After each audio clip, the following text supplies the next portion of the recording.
Today I'm in Puerto Vallarta, Mexico. Check out this view behind me. It is ridiculous. It is so beautiful here. For those of you who may not know, Puerto Vallarta is a small port town on the west coast of Mexico. It is nestled in the mountains, so you have beach life and you have mountainous hiking. It is crazy. There's the Malecon, and then there's the old town, which is still lined with cobblestone streets. So charming. Today, I'm going to talk with my friend Taniel Chemsian. He's from LA, he's a realtor here, he's been here for 15 years. He's going to give you the top reasons why you may want to retire here. So check it out.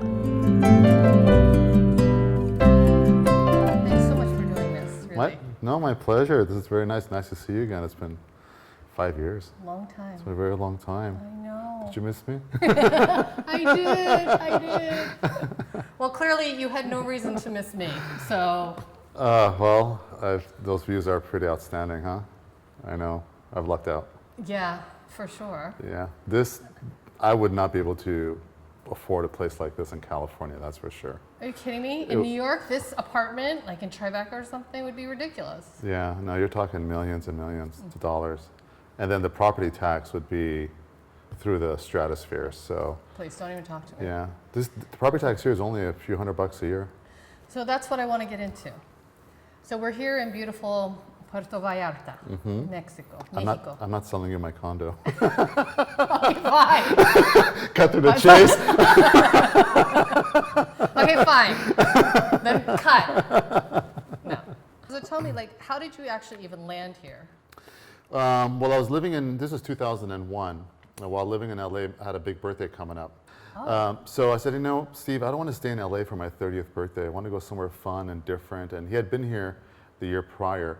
And he said, why don't we go to Vallarta?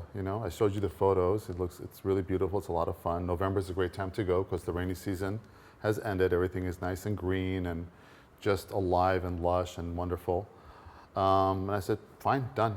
So I booked it, came down November of 2001, and I loved the place. And up until that time, I was kind of I was ready to move on from LA. I've been there for over 20 years. And I just kind of wanted to change the scenery. I don't want to deal with the traffic anymore, okay. The smog, the cost of living, and just kind of the stress of living in a big city. You always feel like you're just barely kind of above water, and I don't want to live like that forever. I think that's how a lot of people feel all the time, right? Yeah. Somehow we feel like that's the way life is supposed to be somehow. Yeah, and I think sometimes we're conditioned to believe that we can't move because we have too much to lose. But what do you have to lose? You could find a job somewhere else. I mean, you can miss your family and your friends, but in Vallarta, one of the nice things is it's a very social city. I mean, your social calendar will fill up just like that, and it's very close to the States. Usually there are a lot of direct flights from the big cities. So God forbid you have to go back home for whatever reason, something happens or what have you. It's a very easy flight back. It's not like you're going to Europe where you've got a connection flight and then 9-10 hours to get there and come back, Right. So it just makes it very comfortable to go back and forth. And the weather here is just phenomenal. It's if you don't want to take risks, go to a place again and again, visit, get out of your vacation zone and kind of look at the place through a different set of eyes. If I were to live here, what can I reasonably expect? What am I going to do in terms of work? So what I did was I spoke to a lot of expats that had moved here. I said, was it difficult, the transition, the language barrier, the culture, the government, taxation, is there healthcare facilities? I mean, those are a lot of things that usually older people ask if they're going to be transitioning. And everybody was really friendly and forthcoming and just wanted to help you and answer any questions you had. And I made 6 visits total until I finally moved here in 2003. Oh, and wow. It's been 15 years now, yeah. I love it. It's great. Wow. Yeah. Wow. So tell me, what are your, we were talking about this a little bit, your reasons, maybe your top 5 reasons, whatever it may be, of why Puerto Vallarta might be a good place to retire or spend your later years or whatever? I think the weather is at the top of my list. Year-round, the temperature is around 78 to 80 degrees. What? I know. Seriously? Yeah, that's the year-round. At night, it's rare for it to drop down into the 50s. I mean, So you don't get those hot summers here? you do. In the summertime, it's an average year round. In the summertime, when it rains, with the humidity, it could be like 100, but it's not every single day. Right. So, and the humidity does get a bit intense, like during June, July, August, September. And then in October, the rainy season comes to an end, and the humidity slowly just kind of evaporates. And I like humidity, you know. it's great for your skin, It's very your good for your hair, skin. and your nails. Very important. I'm 150 years old. Jealous? You look so good. So it's the weather is number one, and then just the topography. You know, just the way Vallarta is situated. It's in a deep bay, and we have the Sierra Madre Mountains behind us. So it's very lush and green. We've got the beaches, the wonderful Pacific Ocean. We have the sunsets. We have rivers. I mean, you've got it all, and you know, it's so therapeutic to be outdoors, as you know, to be able to walk into nature and just kind of be out there in the fresh air. We don't have smog here, rarely. Do you ever hear anything about, you know, the smog alert? In my 15 years of being here, I've never heard that. Wow. You know? I know, yeah. It's a very charming, also a very walkable city, right? It is. Kind of, especially downtown. Vallarta is all about being outdoors, enjoying nature, and it's very, very charming. You have the old historic center, you have the downtown, you have the cathedral, the Los Arcos, the boardwalk, and you But know. then you also have the Walmarts and the Costco's when you want to go for that. You have the conveniences. That's right. When I first moved here, I will say that, you know, it was a bit challenging. You know, if you want to furnish a place, like you would have to go to 1,000 stores to try to find one end table. You know, Right. and over the years, as Vallarta has grown and more businesses have opened up, it's really allowed us to have all those conveniences and stores in which you could just kind of like a one-stop shop. We didn't have that before. Right. So you still have your mom and pop businesses, which is great. So if you want to go down to the local neighborhood produce, store, you can get fresh organic produce at a fraction of the cost. Yeah. And that's another thing that's on my list is the cost of living. You know, from healthcare to food to utilities, gas, insurance. Really? I mean, everything is a fraction of the cost. So what kind of health insurance do they have here? One of the largest companies, you know, it's called AXA. It's a global conglomerate insurance company. I have AXA, and there are a few other ones. You're a permanent resident. I'm a permanent resident, yeah. Do you get the same benefits as like a Mexican citizen? Yeah. Oh, you do? Yeah. I'm a permanent resident, and I bought the health insurance here in Mexico, and it covers you for everything. You know, there are conditions and stipulations like every other insurance company, but it's a fraction of the cost. You know, when I left LA, when I turned 30, my insurance doubled. I think it was like, it went from like $200-something a month to $400. Oh. And that was 2003. I hear now it's like, what, $800 or $1,000? Oh, yeah. So So, what young kid, you know, can afford that in this day and age where the cost of everything else has just skyrocketed in the States? You know, you got to lunch.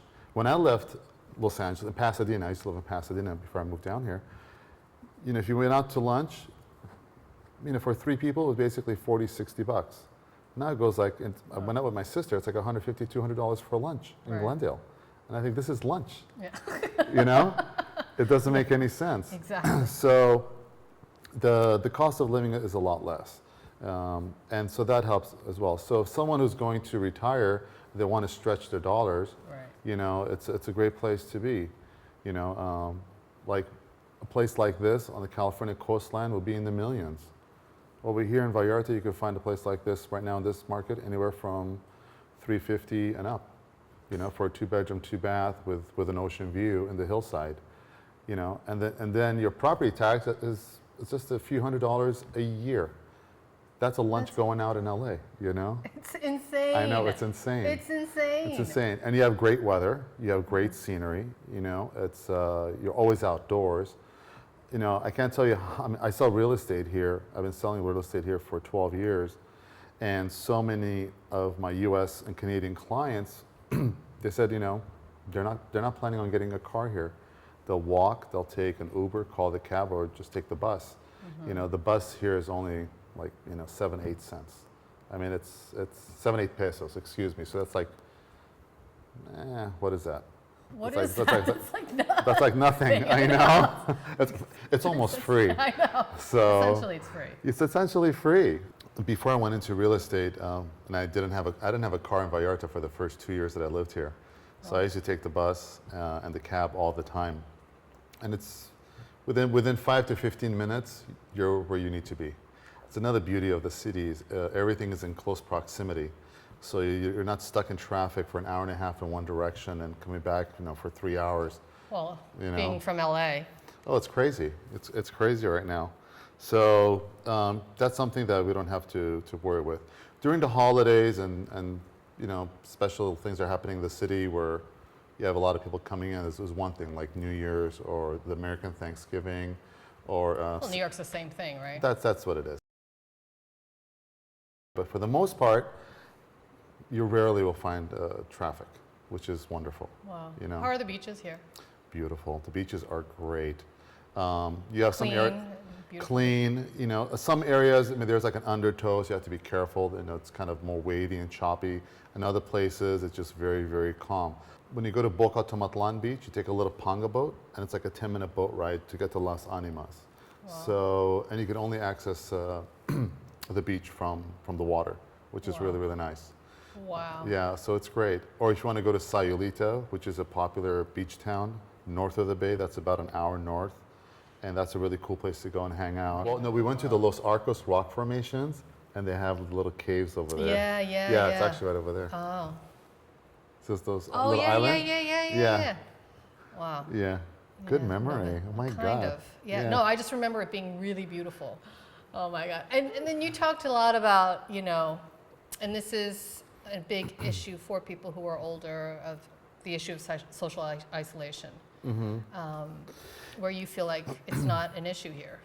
That's one of the things. Just because you're a certain age and you retire doesn't mean, you need to go sit in God's waiting room. And that's, I think, a big misconception and a sad reality that some people live with. It's like when they retire, it's like, I'm going to start rotting because they're not doing anything. And especially if you're coming from a cold climate like Chicago or New York during the winters, where you're stuck indoors. When there's a blizzard out there, it starts to snow. I mean, you feel like you're stuck in a coffin. What I see here in Vallarta with expats or like the snowbirds that come down for the season, especially the elderly, my God, their social calendar is not like what it is back at home. They have different friends from different generations that you see hanging out, people in their 20s hanging out with people in their 70s.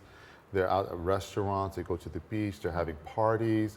They're vibrant and active and social, and that keeps you moving. It keeps your joints moving, your mind, your spirit. You're always outdoors and doing things and making friends. And it'll be the same person that maybe back at home they're living next door that won't even say hello to you. Right. But you put them here, it's like they're out of that stressful environment, and you see people for their true nature, who they are, which I think people in generally are nice, they're good natured. And so Vallarta kind of brings that out in them, they're very charitable, they're just active, they're out there. I mean, once you step out in Mother Nature, where it's all green and beautiful, the sand and the beach and everything else. It's hard to be in a bad mood. It's hard to be in a bad mood, and it's hard to think about like body aches, what you're lacking in life, because you're grateful for where you're at. You look around you, you go, oh my God, this is just incredible. It's beautiful. It's very soothing. It's very therapeutic. My sister, when she lives in Los Angeles, when she comes here, she sleeps like a baby. She said, I don't know what it is about the air. When I come here, I just sleep so well. And that's really nice to hear, because I know what a stressful, busy lifestyle she has back at home. She works, for the state of California. She works in downtown LA. So imagine she's always dealing with traffic, God. to and from. And she comes over here and she's totally able to just kind of let it all go and just really decompress.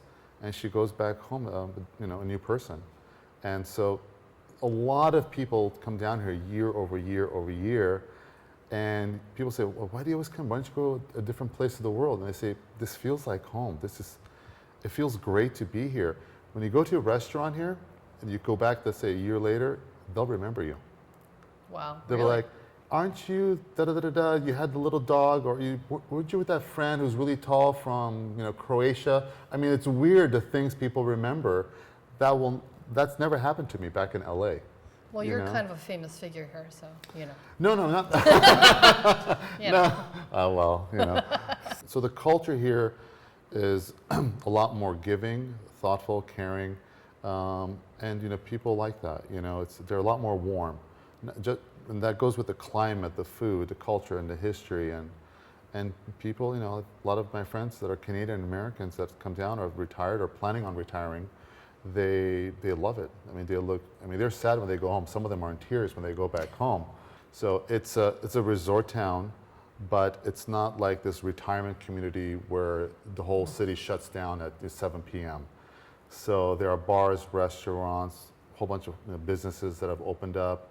And now, as our market has been growing and shifting, it's not just baby boomers investing here. There are a lot of younger people investing here, as young as in their late 20s and early 30s, that are buying their first, investment property overseas. Wow. And they're coming down and using for themselves, their family or friends, and they just rent it out.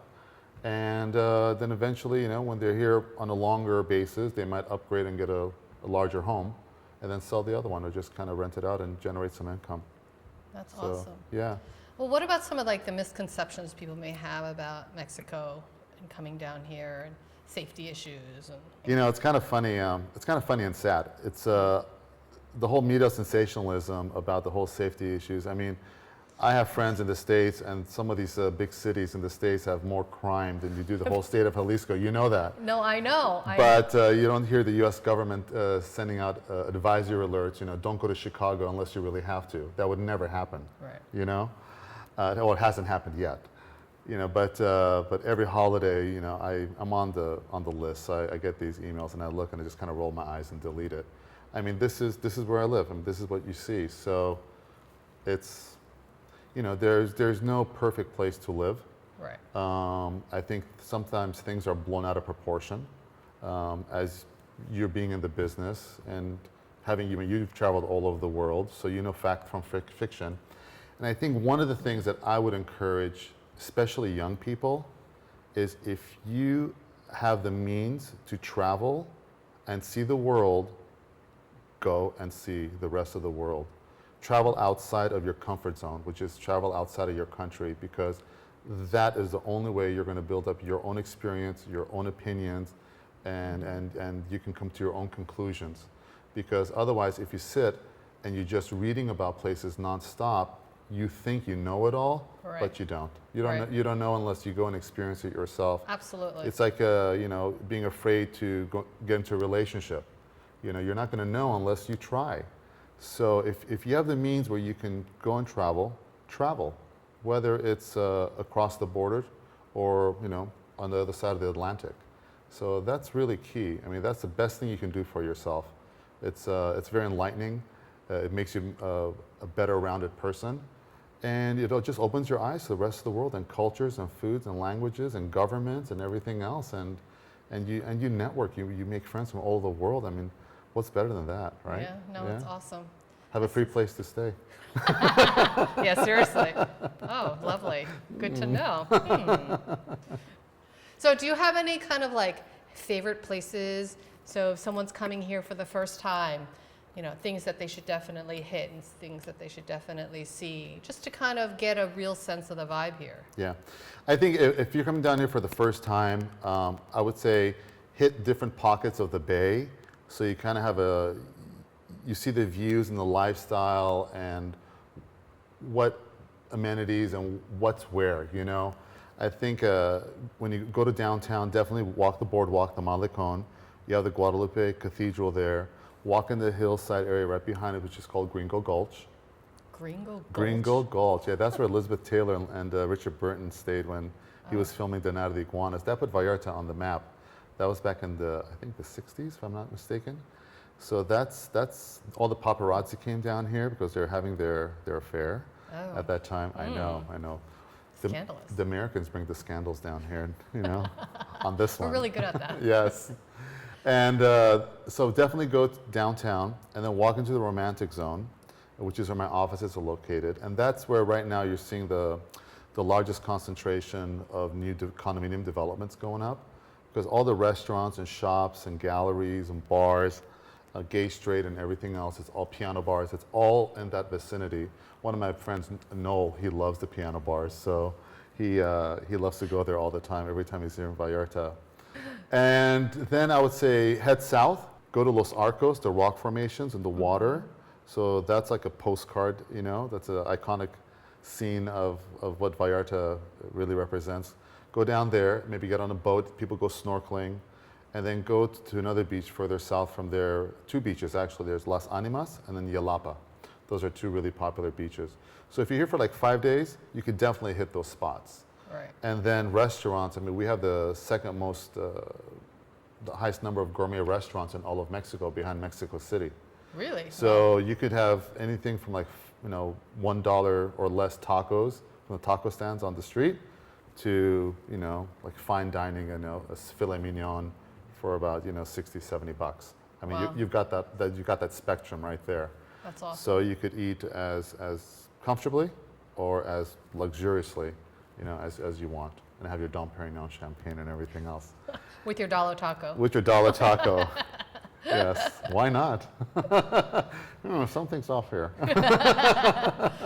Well, I love your apartment, and I love this like ridiculous view, and I just thank you so much for sharing this. No, my with pleasure. Me, because I just really, part of what I want to do is to get people out of their comfort zone, give them options, and show them what's out there in the world. Yes. And it's all about kind of creating our own lives, right? Not doing Yeah. it the cookie cutter way or the way people tell us Yeah. that we're supposed to do it. So- Absolutely. And you know, in life, I mean, you have to take some chances if you really want to, if you want to make any change. It's all about taking the chance, taking the risk. You're not sacrificing your life per se, you know, I mean, you're doing something smart and clever for your spirit and your soul and your energy. If you don't take any chances, then nothing's going to change. And then you don't want to get to a certain age, a certain point in your life saying woulda, coulda, shoulda. You only have One chance. one chance. It's YOLO, right? Yeah, you know. So, right, Beirut? Right? Right, Beirut?